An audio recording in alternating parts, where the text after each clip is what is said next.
Hello दोस्तों, नमस्कार। दोस्तों, आज हम इंडियन इकोनॉमी का पार्ट 2 करने वाले हैं। इससे पहले हमने पहली वीडियो में हमने पार्ट 1 में आरबीआई तथा मौद्रिक नीति के बारे में पढ़ा। ठीक है, आज इस लेक्चर में हम मौद्रिक नीति के अन्य चीज़ें देखेंगे, जिसमें कि हम मौद्रिक नीति के उपकरण के बारे में पढ़ेंगे। इससे पहले हमने मौद्रिक नीति के प्रकार, मौद्रिक नीति क्या होती है, आरबीआई क्या होता है, इसके बारे में हम पढ़ चुके हैं पहले लेक्चर में। ठीक है दोस्तों, आज ये दूसरा लेक्चर है, मौद्रिक नीति से शुरू करते हैं। ठीक है दोस्तों, आज हम पढ़ेंगे मौद्रिक नीति के उपकरण। मौद्रिक नीति के उपकरण दो प्रकार के होते हैं। पहला कहलाता है मात्रात्मक, दूसरा कहलाता है चयनात्मक। ठीक है दोस्तों, मात्रात्मक में क्या होता है? LFA, BRR, bank rate, MSF rate और OMA, जिसमें LFA का मतलब होता है लिक्विडिटी एडजस्टमेंट फैसिलिटी, तरलता समायोजन। ठीक है, यह दो प्रकार का होता है। एक होता है रेपो रेट, दूसरा होता है रिवर्स रेपो रेट।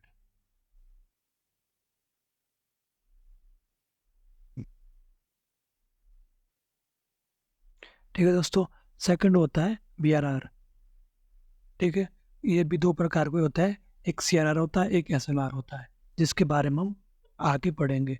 तीसरा होता है बैंक रेट, तो होता है MSF रेट, और पांचवा होता है OMO। ठीक है दोस्तों, और एक दूसरा होता है चयनात्मक। चयनात्मक क्या होता है? एक होता है साख राशनिंग, दो होता है मार्जिन सीमा निर्धारण, तीसरा होता है नैतिक दबाव। ये तीन प्रकार की होती है, चयनात्मक, और एक होती है मात्रात्मक। ठीक है दोस्तों, अब पढ़ते हैं इसमें आगे क्या लिखा हुआ है। मौद्रिक नीति के उद्देश्यों को प्राप्त करने के लिए आरबीआई द्वारा विभिन्न प्रकार के उपकरण अपनाए जाते हैं।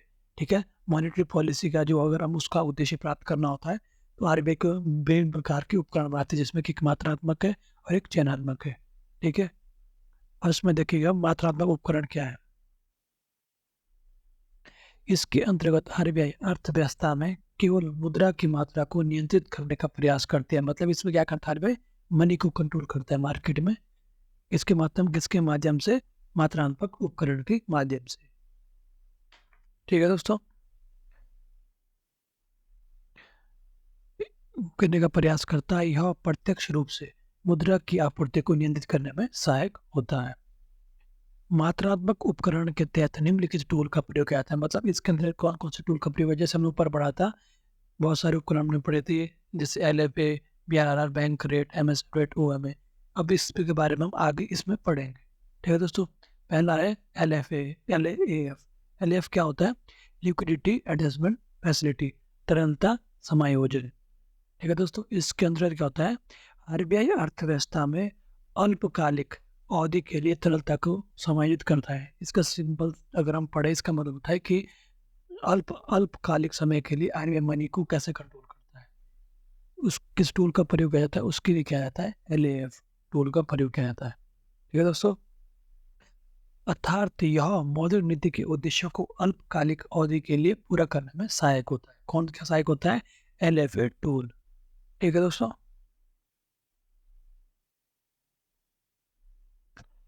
LFA के अंतर्गत निम्नलिखित दो उपकरण होते हैं। अब हमने क्या पढ़ा? इससे पहले हमने पढ़ा था मात्रात्मक उपकरण। मात्रात्मक उपकरण के अंदर क्या होता है? LFA। अब LFA के भी दो पार्ट है। कौन कौन से? रेपो रेट और दूसरा होगा रिवर्स रेपो रेट। ठीक है दोस्तों, चलिए आज हम रेपो रेट के बारे में पढ़ते हैं। वह ब्याज दर, मतलब ये क्या है? इंटरेस्ट रेट है, जिसके आधार पर आरबीआई अनुसूचित व्यापारिक बैंकों को अल्पकालिक अवधि के लिए, मतलब 1 से 14 दिन के लिए ऋण देता है। वो कहलाता है रेपो रेट कहलाती है। मतलब एक ऐसा इंटरेस्ट रेट है जिसमें कि आरबीआई बैंकों को क्या देता है? शॉर्ट पीरियड के लिए एक ऋण देता है। क्या इसके दिन क्या होते हैं? 1 से 14 तक, 14 दिन के लिए होता है। इस प्रक्रिया में ऋण देने का आधार आरबीआई आधारित वैध प्रतिभूतियां होती है, जिसको बोलते हैं सिक्योरिटी। मतलब गवर्नमेंट के पास कोई ऐसा, उसके बैंक के पास कोई ऐसा कागज होगा जो कि आरबीआई को देगा हो, जिसको बॉन्ड, मतलब बॉन्ड मानो हिसाब से बॉन्ड हो गया, जो आरबीआई का बैंक क्या देगा? आरबीआई को देगा। उसके आधार पर बैंक आरबीआई से ऋण लेगा। ठीक है दोस्तों, इसी बेस पे क्या होगा? बैंक आरबीआई से ऋण लेगा। किसके बेस पे? वैध प्रतिभूतियां जितनी भी होगी। ठीक है, अब इसमें एक चीज़ होती है, ठीक है, एक चीज़ क्या होता है, अगर रेपो रेट आरबीआई, ये आरबीआई हो गया, ठीक है, आरबीआई आरबीआई क्या करेगा, बैंक को ऋण देगा, ठीक है, और बैंक क्या देगा, बैंक अपना क्या देगा, जो सिक्योरिटी है अपनी, जिसको हम बॉन्ड बोलते हैं, कुछ बोलते हैं, जो जमा करते कागज, क्या आरबीआई क्या बैंक क्या करेगी, आगे पर जमा करेगी और आरबीआई से क्या लेगी, ऋण लेगी, इंटरेस्ट रेट में लेगी, ठीक है दोस्तों। अब इसमें क्या है, अगर रेपो रेट ज़्यादा होगा, मतलब आरबीआई इनसे अभी मतलब 10% ले रहा है इनसे ऋण, जो आरबीआई ने बैंक को पैसा दिया है 10% ले रहा है, ठीक है। अगर कुछ टाइम बाद आरबीआई इसको अगले मतलब इस साल 10% है, अगले साल अगर बैंक फिर जरूरत पड़ती है पैसे आरबीआई से और वो 11 हो जाता है, मतलब क्या हो रहा है, रेपो रेट क्या हो रहा है, महंगा हो रहा है, ठीक है, रेपो रेट बढ़ रहा है। इससे क्या होगा, अगर 10% है, माना ये 10% है, पहले साल आरबीआई ने क्या किया, बैंक को 10% इंटरेस्ट में क्या रेपो ऋण दे दिया, ठीक है। तो क्या होगा, बैंक हमको कस्टमर को क्या करेगा, मान लिया कि बैंक इसको 7% में दे रहा है बैंक, ठीक है, ऋण 7% में दे रहा है हम लोगों को, ठीक है। अब नेक्स्ट में क्या होगा, नेक्स्ट साल में क्या होगा, ये एग्जाम्पल के तौर पर अगर आरबीआई क्या करेगा, इंटरेस्ट रेट रेपो रेट 11 कर देता है, ठीक है, बैंक के लिए, मतलब जिस बेस पे बैंक आरबीआई से ऋण ले रही है, अगर वो आरबीआई इंटरेस्ट रेट बढ़ा देता है कि हम तुम पे बैंक पे 11% इंटरेस्ट रेट लगा रहे, तो बैंक भी क्या करेगा, कस्टमर में उसी बेस पे इंटरेस्ट बढ़ाएगा, कितना बढ़ाएगा, चाहे वो पहले 7 अब 9 कर देगा, मतलब हमको लोन क्या होगा, महंगा मिलेगा, क्योंकि बैंक को आरबीआई से लोन महंगा मिल रहा है। तो इससे क्या होगा, रेपो रेट जैसे ही बढ़ेगा तो क्या होगा, तरलता कम होगी, तरलता मतलब कि हमारे पास पैसा कम हो जाएगा, कम किस लिए होगा, क्योंकि बैंक ने इंटरेस्ट रेट महंगा कर लिया है, तो हमको ज़्यादा पैसे वापस देने पड़ेंगे ना बैंक को, तो इससे क्या होती है, मार्केट में तरलता कम हो जाती है, मतलब मनी कंट्रोल हो जाता है इससे।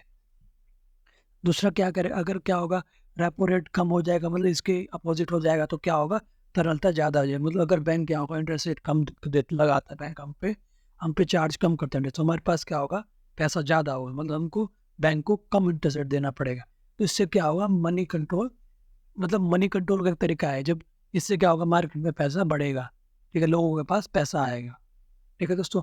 अब रेपो का मतलब क्या होता है, रेपो रेपो का मतलब होता है रीपरचेज ऑप्शन। इसमें क्या होता है, आरबीआई क्या करता है, आरबीआई बैंक से क्या लेता है, प्रतिभूति लेता है, मतलब जितनी उनके पास सिक्योरिटी होगी, और उनको क्या देता है, ऋण देता है, और उनसे ये वादा भी करता है कि फ्यूचर में जब कुछ ऐसी चीज होगी कि बैंक क्या करेगा, उस प्रतिभूति को वापस खरीद सकता है ऐसे, इसलिए इसको बोलते हैं प्रतिभूतियों को पुनः पुनः खरीदने में, मतलब बैंक बाद में इसको क्या करता है, वापस खरीदता है, और आरबीआई क्या ऋण वापस देता है।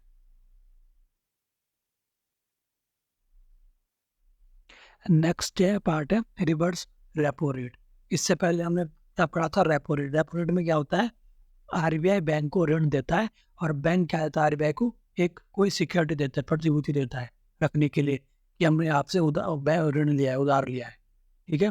अब सेकंड है रिवर्स रेपो रेट। इसका मतलब क्या होता है, वह ब्याज दर जिसके आधार पर आरबीआई अनुसूचित व्यापारिक बैंकों से अल्पकालिक अवधि के लिए ऋण लेता है। इसमें उल्टा हो गया, उसमें क्या था, आरबीआई बैंक को ऋण दे रहा था, इसमें क्या, आरबीआई बैंकों से पैसा ले रहा है, अल्पकालिक अवधि के लिए ऋण ले रहा है बैंकों से, इसको बोलते हैं रिवर्स रेपो रेट, ठीक है दोस्तों। दूसरे शब्दों में आरबीआई द्वारा मुद्रा बाजार से अतिरिक्त तरलता का अवशोषित करने के लिए जिस ब्याज दर का प्रयोग किया जाता है उसे रिवर्स रेपो रेट कहते हैं। अब हमारे दिमाग में क्वेश्चन उठ सकता है कि आरबीआई क्यों लेगा बैंक से पैसा, आरबीआई तो सबसे बड़ा बैंक है ना भारत में, तो क्यों लेगा। इसका रीज़न यही है कि जब मार्केट में पैसा बहुत ज़्यादा हो जाता है, मतलब हम लोगों के पास, कस्टमर है किसी भी चीज़ के पास बहुत ज़्यादा पैसा हो जाता है, तो क्या होता है, इससे क्या होता है, महंगाई बढ़ती है, बहुत सारी चीज़ें होती है इसके, जो हम आने वाले लेक्चर में पढ़ेंगे इसके बारे में, ठीक है। तो आरबीआई क्या करता है, मनी कंट्रोल के लिए क्या करता है, बैंकों से जितना भी बैंकों के पास पैसा है उसको क्या कर लेता है, अवशोषित कर लेता है, मतलब ऋण ले लेता है बैंक से, ताकि बैंक में पैसा कम हो, और बैंक क्या होगा, कस्टमर को कम पैसा दे सके, ठीक है। इसको क्या कहते हैं, रिवर्स रेपो रेट। इसका प्रयोग आरबीआई क्यों करता है, बाजार से अतिरिक्त तरलता का अवशोषित करने के लिए, मतलब बाजार से मनी कंट्रोल करने के लिए, पैसा खींचने के लिए अपने पास किसका प्रयोग करता है, रिवर्स रेपो रेट। जैसे ये हम सुना है, अगर रिवर्स रेपो रेट बढ़ेगा मतलब क्या होगा, आरबीआई क्या करेगा, आरबीआई जैसे जब बैंक से ऋण लेगा, ठीक है, तो बैंक क्या चार्ज ज़्यादा करेगा कि भाई हम, आरबीआई बोलेगा कि मैं तुमको 10% इंटरेस्ट दे दूंगा, तू मेरे को पैसा दे दो बैंक से। तो बैंक क्या करेगा, कस्टमर जहाँ उन्हें 7% में इंटरेस्ट मिलेगा, तो आरबीआई के पास हमको ज़्यादा इंटरेस्ट रेट मिल रहा है, तो क्या करेगा, वो आरबीआई में पैसा जमा करना शुरू कर देगी। जिससे क्या होगा, बैंक कस्टमर को आगे ऋण कम दे पाएगा ना, क्योंकि उसने बैंक पैसा तो आरबीआई में जमा कर रखा है। इससे क्या हो जाएगी, हम लोगों के पास पैसा कम हो जाएगा, जिससे क्या होगी, मार्केट में तरलता कम हो जाएगी। ठीक है दोस्त, ये है रिवर्स रेपो रेट। ये इसमें एक पॉइंट इंपॉर्टेंट है, रेपो रेट और रिवर्स रेपो रेट दोनों को सम्मिलित रूप से आरबीआई की नीतिगत दर मतलब पॉलिसी रेट भी कहते हैं। इसको ही कहते हैं पॉलिसी रेट, जैसे मॉनेटरी पॉलिसी। तो मेन क्या होता है, ये दो चीज देखी जाती है, इसको आरबीआई क्या कहते हैं, पॉलिसी रेट कहते हैं। ठीक है दोस्तों, इससे पहले हमने क्या, जो मात्रात्मक उपकरण, तो उसमें पहला पार्ट हमने क्या देखा, बीईएफ देख लिया है। बीईएफ जो हमने इससे पहले पढ़ा था, क्या पढ़ा था, एलएएफ। उसमें क्या है, लिक्विडिटी एडजस्टमेंट फैसिलिटी, वो हमने देख लिया है। अब नेक्स्ट कौन सा है, बीआरआर, वेरिएबल रिजर्व रेशियो, परिवर्तनीय कोष अनुपात। ठीक है दोस्तों, अब इसमें हम देखते हैं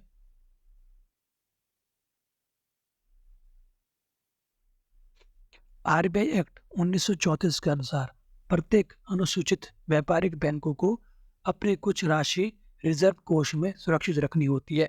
यद्यपि यह राशि परिवर्तित होती रहती है। यह रिजर्व कोष मुख्यतः दो प्रकार का होता है। इसमें ये इसका मतलब सिद्धांत है कि कोई भी बैंक हो, जो क्या होगा, अनुसूचित व्यापारिक बैंक। ठीक है, इसके बारे में आने वाले लेक्चर में पढ़ेंगे कि अनुसूचित व्यापारिक बैंक क्या होता है। ठीक है, इसमें क्या होता है कि बैंक को अपने पास कुछ रिजर्व रखना पड़ता है। ये मेनली क्या, इमरजेंसी के टाइम होता है, जो कभी बैंक क्या हो जाए कि दिवालिया हो जाए, पैसे नहीं हो, तो उसके क्या कस्टमर को पैसे देने होंगे, उसके लिए क्या करता है, सभी बैंक क्या अपने पास क्या होता है, रिजर्व कोष रखते हैं। ठीक है, उसको कहते हैं वेरिएबल रिजर्व रेशियो, परिवर्तनीय कोष अनुपात। ठीक है, ये राशि फिक्स नहीं होती, मतलब ये चेंज होती रहती है। ठीक है, और ये कितने प्रकार का होता है, दो प्रकार का होता है। ठीक है, पहला है सीआरआर, दूसरा है एसएलआर। ठीक है, अब उससे पहले हम एक पॉइंट देखते हैं, दोस्तों क्या होता है, बैंक के बारे में देखते हैं, बैंक कैसे काम करता है। ठीक है, बैंक के पास दो प्रकार की चीज होती है, एक होती है जमा, दूसरी होती है ऋण देना। ठीक है, जमा को मतलब जो पैसे जमा होते हैं हमारे, जैसे हम पैसे जमा, जैसे सेविंग अकाउंट हो गया, करंट अकाउंट हो गया, उसमें हमारे पैसे जमा होते हैं ना, तो ये बैंक में जमा होते हैं।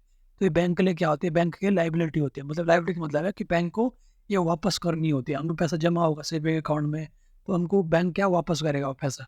और दूसरा दूसरा क्या होता है, बैंक के पास एसेट, मतलब जो बैंक हमको ऋण देती है, वो बैंक की क्या एसेट है, उनकी पूंजी है वो। ठीक है, इससे बैंक क्या करता है, पैसे कमाता है ऋण देके, इंटरेस्ट लेके हमसे।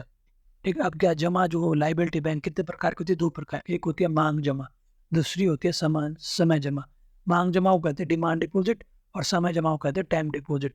मांग जमा का एग्जाम्पल हो गया सेविंग अकाउंट, जैसे हमारे बैंक में अकाउंट होते हैं सेविंग अकाउंट, हो क्या हो गए, मांग जमा। और समय जमा जैसे एफडी उफडी हो गई, टाइम पीरियड के लिए जमा होती है, 5 साल 10 साल, कुछ चीज जमा होती है, उसको कहते हैं समय जमा, टाइम डिपॉजिट। और मांग जमा होते हैं सेविंग अकाउंट या करंट अकाउंट, जो भी वो कहलाता है मांग जमा। ठीक है, अब इन दोनों को मिला क्या हुआ, डिमांड डिपॉजिट, मतलब मांग जमा प्लस टाइम डिपॉजिट जमा, एक टर्म होता है GDTL, gross demand and time liability. मतलब ये बैंक की क्या हो गई, लायबिलिटी हुई कौन सी, मांग जमा और समय जमा। ये बैंक की क्या हो गई, ग्रॉस डिमांड टाइम लायबिलिटी। ठीक है, और एक फार्मूला इसमें भी है कि अगर GDTL से हम IBL माइनस करते हैं तो बचता है NDTL। अब इसका क्या मतलब है, IBL मतलब होता है इंटर बैंक लायबिलिटी। मतलब कुछ बैंक ऐसा होता है, जैसे NCBI हो गया, ICICI बैंक हो गया, जो आपस में क्या करते हैं, लाइबिलिटी का आदान प्रदान करते हैं। मतलब इस कस्टमर का पैसा है या उस कस्टमर का पैसा है, ICICI बैंक का कस्टमर का जो होगा उसका पैसा अगर SBI में होगा, SBI के कस्टमर का पैसा अगर ICICI बैंक में होगा, तो क्या होगा, आपस में करते हो, इंटर बैंक करते हैं, लाइबिलिटी के एक्सचेंज करते हैं, उसको बोलते हैं IBL। तो अगर ग्रॉस डिमांड टाइम लायबिलिटी से अगर IBL माइनस करे, फिर बचता है नेट डिमांड टाइम लायबिलिटी। मतलब ये बैंक की नेट डिमांड टाइम लायबिलिटी हो गई। नेट डिमांड लायबिलिटी क्या आएगी, मांग जमा और समय जमा दोनों इसमें आते हैं। ठीक है दोस्तों, अब पढ़ते हैं, हमने ऊपर पढ़ा था, ये तो हमने थोड़ा समझने के लिए कि बैंक कैसे काम करता है। ठीक है, अब ऊपर हमने पढ़ा था कि BRR कितने प्रकार के होता है, ये होता है दो प्रकार का, CLR और SLR। ठीक है, हम अब पढ़ेंगे CRR के बारे में पढ़ेंगे। ठीक है दोस्तों, कैश रिजर्व रेशो।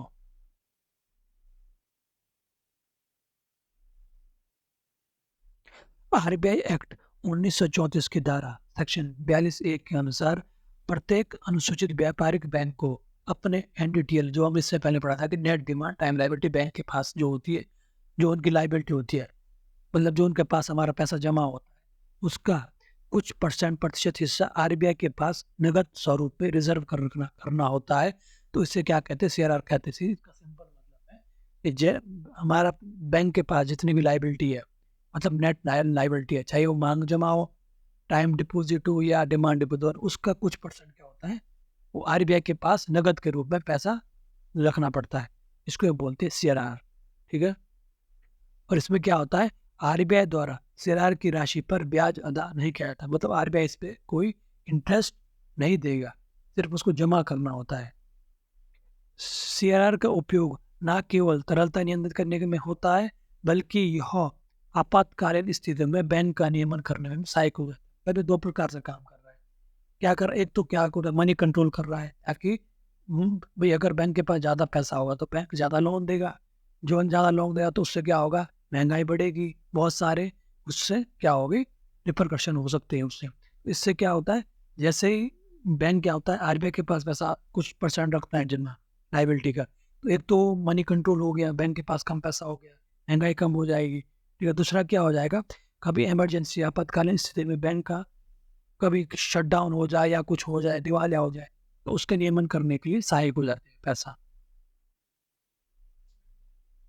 क्योंकि सीआरआर मौद्रिक नीति का हिस्सा है, तो आरबीआई द्विमासिक आधार पर बदल सकते हैं। मतलब ये क्या होता है, इससे मतलब मंथली चेंज हो जाती है, 2 मंथ में एक बार चेंज हो जाता है सीआरआर। ठीक है, सीआरआर का परसेंट प्रत्येक के लिए समान रूप से निर्धारित होता है। ठीक है, प्रत्येक के लिए समान रूप से निर्धारित होता है। यद्यपि एनडीटीएल का अलग अलग होने के कारण प्रत्येक बैंक की सीआरआर से संबंधित राशि अलग अलग होती है।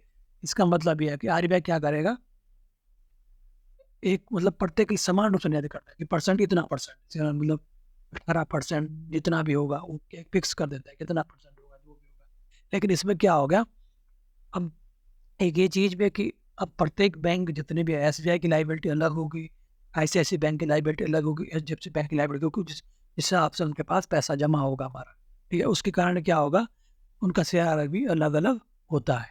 ठीक है, उस हिसाब से उनका सीआरआर भी अलग अलग होता है। यार मतलब राशि, जितनी भी राशि है, परसेंटेज मतलब आरबीआई ने बोल दिया 18%। ठीक है, 18% हो गया, 18 क्या मतलब सिंपल 4% मान लो। ठीक है, 4% बोल दिया कि आरबीआई ने बोले से होगा। अब एक बैंक है आईसीआईसी बैंक, एक बैंक है एचडीएफसी बैंक। आईसीआईसी के पास 50 करोड़ लाइबिलिटी, ठीक है, और एसबीआई के पास 100 करोड़ है। 4% तो फिक्स कर दिया आरबीआई ने कि 4% आपको रखना है। तो क्या करेगा, 50 का 4% 20 हो गया। ठीक है, 20 रुपये क्या, 20 करोड़ क्या करेगा, आईसीआईसी बैंक रखेगा किसके पास, आरबीआई के पास। और एसबीआई के पास 100 करोड़ लाइबिलिटी, उसका 4% कितना हो गया, 40।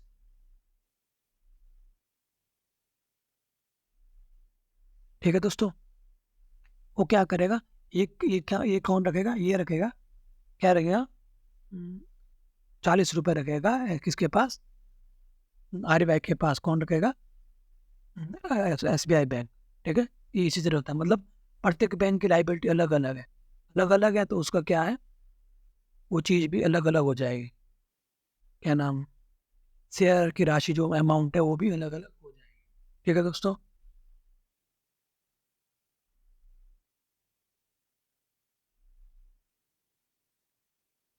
अब क्या होगा, अगर इससे, अब इससे इसका भी क्या होगा, इसका परिणाम क्या होगा, इसका अगर शेयर ज़्यादा है, मतलब कैश रिजर्व रेशो अगर ज़्यादा होगा, तो क्या होगी, हम लोग ऊपर पड़ा तरलता कम हो जाएगी। कैसे कम हो जाएगी, बैंक आरबीआई के पास ज़्यादा पैसा रख रहा है, तो मतलब बैंक के पास कस्टमर के लिए पैसा, ऋण देने के लिए पैसा कम है। ठीक है, पैसा कम है, तो मार्केट में क्या हो जाएगा, पैसा कम है भैया, बैंक कम दे रहा है पैसा, तो मार्केट में क्या होगा, पैसा भी कम हो जाएगा, मतलब मनी कंट्रोल हो जाएगी। मनी कंट्रोल मतलब तरलता कम होगी, पैसे की तरलता कम होगी। ठीक है दोस्तों, अब फिर दूसरा है, हमने कैश रिजर्व रेशो पढ़ लिया, दूसरा होता है एसएलआर। इसको बोलते हैं सामुद्रिक तरलता अनुपात, स्टेचुरी लिक्विडिटी रेशो। ठीक है, दूसरा ये है, इसमें क्या होता है इसके बारे में पढ़ते हैं। बैंकिंग रेगुलेशन एक्ट की धारा 24 के अनुसार प्रत्येक अनुसूचित व्यापारिक बैंक को अपने एनडीटीएल का कुछ हिस्सा स्वयं के पास रिजर्व रखना होता है। यह राशि कैश, गोल्ड, गवर्नमेंट सिक्योरिटी के रूप में हो सकती है। ऊपर क्या है, ऊपर नगद के रूप में रखना, मतलब उस पर कैश ही रखना। जो हमने कैश रिजर्व रेशो पढ़ा उसमें क्या होता है, बैंक को आरबीआई के पास नगद के रूप में, मतलब कैश के रूप में पैसा रखना पड़ेगा। इसमें क्या हो गया, इसमें बैंक को स्वयं के पास रखना पड़ेगा। उसमें आरबीआई के पास है, इसमें अपने पास ही रखना बैंक को। और किस रूप में रखना है, कैश के रूप में, गोल्ड के रूप में, गवर्नमेंट सिक्योरिटी के रूप में ये रखना पड़ता है। तो सीधा मतलब हमने क्या लगा, सीआरआर जो होता है, जो हमने ऊपर पढ़ा, उसमें आरबीआई के पास सिर्फ बैंक कैश के रूप में रख सकता है। और एसएलआर में क्या है, बैंक को अपने पास ही रखना पड़ेगा एनडीटीएल का कुछ परसेंट, किसके रूप में, कैश के रूप में, गोल्ड के रूप में, या गवर्नमेंट सिक्योरिटी के रूप में। ठीक है, ये हुआ एसएलआर। एसएलआर के द्वारा न केवल मुद्रा की तरलता को नियंत्रित किया जाता है, बल्कि सरकारी प्रतिभूतियों की मांग और आपूर्ति को भी प्रभावित किया जाता है। प्रत्यक्ष रूप से एसएलआर के माध्यम से सरकार व्यापारिक बैंक को फंड एकत्रित करती है। ठीक है, तो इसमें क्या है, इसमें तो मनी कंट्रोल तो होगा ही जब बैंक अपने पास पैसे रखेगा। दूसरा क्या होगा, गवर्नमेंट सिक्योरिटी के रूप में क्यों रख सकती है, तो क्या होगा, ये मांग और आपूर्ति को प्रभावित करेगा। भाई गवर्नमेंट सिक्योरिटी अपने पास रखेगा, कभी रिलीज करेगा, तो डिमांड और सप्लाई को ये प्रभावित करेगा। तो इसके माध्यम से क्या होगी, सरकार गवर्नमेंट बैंक के पास भी कोई गवर्नमेंट सिक्योरिटी है, तो क्या होगा, व्यापारिक बैंक का फंड भी एकत्रित करती रहती है। मतलब सरकार इसके किसके माध्यम से, गवर्नमेंट सिक्योरिटी के माध्यम से व्यापारिक बैंक को फंड भी एक प्रदान करती है। एसएलआर कम होगा तो क्या होगा, तरलता बढ़ेगी। ठीक है, ये तो पता ही है कि जब कम होगा, बैंक अपने पास पैसा कम रखेगा, तो क्या होगा, मार्केट में पैसा जाएगा। अब ये हमने ऊपर पढ़ा कि प्रतिभूति क्या होती है, सिक्योरिटी क्या होती है। सिक्योरिटी क्या होती है, वो ये क्या होती है कि वे सभी दस्तावेज वस्तुएं जिनके द्वारा बाजार से पूंजी एकत्रित की जाती है, प्रतिभूति या सिक्योरिटी कहलाती है। यदि यह प्रतिभूति सरकार द्वारा जारी की जाए तो उसे गवर्नमेंट सिक्योरिटी कहा जाता है। ठीक है, इसको सरकारी प्रतिभूति अगर सरकार जारी करेगी, सरकार जारी क्यों करती है, ताकि सरकार ऋण ले सके। ठीक है, ऋण जारी करेगा कोई भी। गवर्नमेंट सिक्योरिटी एक निवेश का सुरक्षित विकल्प है। सरकारी प्रतिभूति एक प्रकार की डेट सिक्योरिटी, इसको डेट सिक्योरिटी भी कहते हैं, मतलब ऋण जो होता है, ऋण लेना, सरकार ऋण ले रही है। ठीक है, अब एक होता है सिक्योरिटी, मतलब पूंजीकृत करना, मतलब पूंजी भाई तभी इशू करेगा ना कोई भी सिक्योरिटी, जब क्या करेगा, पैसा लेना चाहता है, ऋण लेना चाहता है। तो दो होती है, एक होती है डेट, एक होती है शेयर। बोलता है कि शेयर मार्केट बोलता है कि शेयर शेयर खरीदे, कितने शेयर होता है शेयर सिक्योरिटी। इसको बोलते हैं ऋण प्रतिभूति, इसको बोलते हैं अंश प्रतिभूति। इसमें क्या मिलता है, ब्याज मिलता है, इसमें क्या मिलता है, अंश और लाभांश। इसमें प्रॉफिट मिलता है, इसमें इंटरेस्ट मिलता है, इसमें प्रॉफिट मिलता है, शेयर भी मिलता है कंपनी में। इसमें ये डिफरेंस है इनमें, इसमें डेट सिक्योरिटी में इंटरेस्ट मिलता है और इसमें प्रॉफिट मिलता है।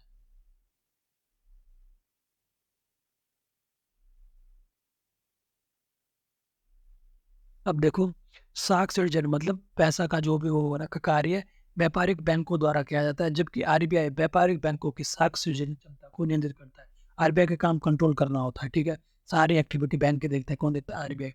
जबकि व्यापारिक बैंक का काम क्या है, साख सृजन मतलब क्रेडिट का करना, क्रेडिट का जो सृजन करना, वो किसका काम पड़ता है, व्यापारिक बैंक का। इसीलिए आरबीआई के मौद्रिक नीति का उपयोग साख नियंत्रण की नीति भी कहते हैं। ठीक है, जो आरबीआई की जो मॉनेटरी पॉलिसी को क्या भी कहते हैं, साख नियंत्रण की नीति भी कहते हैं।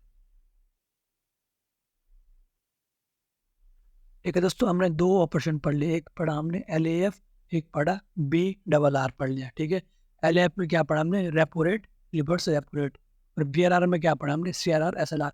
ये चार पॉइंट बहुत ही इंपॉर्टेंट है, हर एग्जाम में पॉइंट आते हैं। नेक्स्ट जो हम पढ़ेंगे वो पढ़ेंगे ओपन मार्केट ऑपरेशन की। ओपन मार्केट ऑपरेशन क्या होता है, खुले बाजार की क्रिया है। ठीक है दोस्तों, पढ़ते हैं इसके बारे में भी। इसके अंतर्गत आरबीआई खुले बाजार में सरकारी प्रतिभूतियों का क्रय विक्रय करती है। मतलब क्या करते हैं आरबीआई मार्केट में, क्या करती है नाम ही देखो ओपन मार्केट ऑपरेशन। मतलब मार्केट में क्या करती है, जो गवर्नमेंट सिक्योरिटी हमने ऊपर पढ़ा था कि जो सरकार क्या करती है जारी करती है उसको कहते हैं गवर्नमेंट सिक्योरिटी। इसमें क्या होती है क्रय या विक्रय करते हैं। मतलब गवर्नमेंट सिक्योरिटी या तो बेचती है या किसी, जैसे पहले किसी को बेची होगी तो उससे क्या करती है क्रय करती है, बेचेगी या क्रय करेगी। ये कौन करती है, सरकार करती है आरबीआई खुले बाजार में। ठीक है, ये क्या था, यदि आरबीआई सरकारी प्रतिभूतियों का विक्रय करे, मतलब अगर आरबीआई क्या करे गवर्नमेंट की सिक्योरिटी उसको बेच रही है तो क्या होगी, बाजार में मुद्रा की तरलता कम हो जाती है। अब कम कैसे हो जाएगी, मान लो एग्जाम्पल, मान लो आरबीआई क्या कर रही है कि आरबीआई करते क्यों है ये आगे पढ़ेंगे, लेकिन इससे क्या होते कैसे, ठीक है ना, मेरे पास मार्केट में पैसा बहुत ज़्यादा है, ठीक है बहुत ज़्यादा है, तो क्या करेगी आरबीआई, क्या करेगी आरबीआई ये करेगी कि जो गवर्नमेंट सिक्योरिटी है क्या करेगी आरबीआई विक्रय कर देगी उसका। जैसे आरबीआई गवर्नमेंट सिक्योरिटी का विक्रय करेगी तो खरीदेगी, बहुत सारे कस्टमर ही खरीदेंगे ना गवर्नमेंट सिक्योरिटी खरीदेंगे, क्योंकि उससे ये भी होता है कि उसमें क्या इंटरेस्ट रेट सही मिलेगा हमको, क्योंकि सर ऊपर से सरकारी भी है तो कोई रिस्क भी नहीं है। यदि क्या करेगा जैसे जारी करता है तो बहुत सारे लोग इसको खरीदने लगते हैं। जैसे इससे खरीदेंगे तो क्या आरबीआई के पास पैसा आ जाएगा, लोगों के पास क्या आ जाएगा गवर्नमेंट सिक्योरिटी आ जाएगी। इससे क्या हो जाएगा, जब पैसा आरबीआई के पास चला जाएगा तो ऑटोमेटिकली मार्केट से पैसा कम हो जाएगा। तो इससे यही कहना चाह रहा है कि ये बाजार की मुद्रा की तरलता को कम कर देता है, ठीक है कम हो जाती इससे। और दूसरा है यदि आरबीआई द्वारा सरकारी प्रतिभूतियों का क्रय किया जाता है तो बाजार में मुद्रा की तरलता बढ़ जाती है। ठीक है, अब क्या हो गया, पहले तो आरबीआई ने विक्रय किया था गवर्नमेंट सिक्योरिटी का कि गवर्नमेंट सिक्योरिटी ले जाओ हमको पैसा दे दो। अब क्या कर रहा है आरबीआई, अब आरबीआई लोगों के पास जो गवर्नमेंट सिक्योरिटी, जैसे मेरे पास गवर्नमेंट सिक्योरिटी, क्या करेगा आरबीआई बोलेगा कि खरीदेगा आरबीआई हमसे, ठीक है पैसा जितना भी पैसे हो गए ज़्यादा लेकर आया हमको फायदा, जिसमें हमको फायदा हुआ आरबीआई को बेचने पर, हम आरबीआई को पैसे, वो गवर्नमेंट सिक्योरिटी देगा, आरबीआई हमको पैसा देगा। अब इसमें होता ये है कि जैसे माना गवर्नमेंट ने 100 रुपये, कोई 100 रुपये की कोई सिक्योरिटी है तो गवर्नमेंट ये बोलता है 10 साल बाद आपको इतना पैसा देंगे, या जब आप वापस करोगे इंटरेस्ट रेट लगा के जो भी होगा, तो क्या होगा आरबीआई जब इसको खरीद रहा है तो मतलब हमको ज़्यादा पैसे मिल रही है। जैसे हमको ज़्यादा पैसे मिलेंगे तो क्या होगा, मार्केट में क्या होगा तरलता बढ़ जाएगी, ऑटोमेटिकली क्या हो जाएगा मार्केट में पैसा आ जाएगा। ठीक है, इसे कोई क्या कहते हैं ओएमए, ओपन मार्केट ऑपरेशन। इस प्रकार ओपन मार्केट की मुद्रा की तरलता को नियंत्रित करने का भी एक माध्यम है, ये भी क्या है एक माध्यम है। ठीक है, इससे क्या कंट्रोल हो रही है ना, कम ज़्यादा मनी मार्केट कम ज़्यादा हो रही है। अब जैसे हम यहाँ एक चार्ट के हमारे समझाते हैं, ठीक है ये देखिए, जैसे ये गवर्नमेंट आरबीआई ने क्या किया, गवर्नमेंट सिक्योरिटी आरबीआई के पास, ठीक है अब क्या इस बेचेगा आरबीआई, मतलब हमको बेचेगा तो क्या होगा, मतलब बैंक क्या, हम किसको यहाँ बैंक ही मान लो, ठीक है बैंक क्या करेगा इसको पैसे देगा, पैसे देगा तो क्या होगा मार्केट में तरलता कम हो जाएगी। मतलब कस्टमर के, बैंक फिर कस्टमर को कम पैसा देगा ना, क्योंकि बैंक ने ऑलरेडी आरबीआई को पैसा दे दिया है, इससे तरलता कम हो जाएगी। दूसरा क्या होगा, अब अब बैंक के पास गवर्नमेंट सिक्योरिटी है, ठीक है अब आरबीआई खरीदेगा कि हमको क्या है गवर्नमेंट सिक्योरिटी दे दो, तो गवर्नमेंट क्या, आरबीआई क्या करेगा इनको पैसे पे करेगा, पैसे पे करेगा बैंक के पास, तो बैंक क्या करेगा कस्टमर को ज़्यादा पैसा दे पाएगा, कस्टमर के पास ज़्यादा पैसा देने से देते क्या होगा मार्केट में पैसा बढ़ेगा, पैसा बढ़ेगा तो तरलता भी बढ़ेगी। ठीक है दोस्तों, ये था। ठीक है दोस्तों, आज के लिए हम इतना ही करेंगे। अब नेक्स्ट चैप्टर में हम बैंक रेट पढ़ेंगे, एमएसएफ रेट पढ़ेंगे, और बहुत सारे ऐसे चयनात्मक प्रक्रिया क्या होती है। ठीक है दोस्तों, धन्यवाद।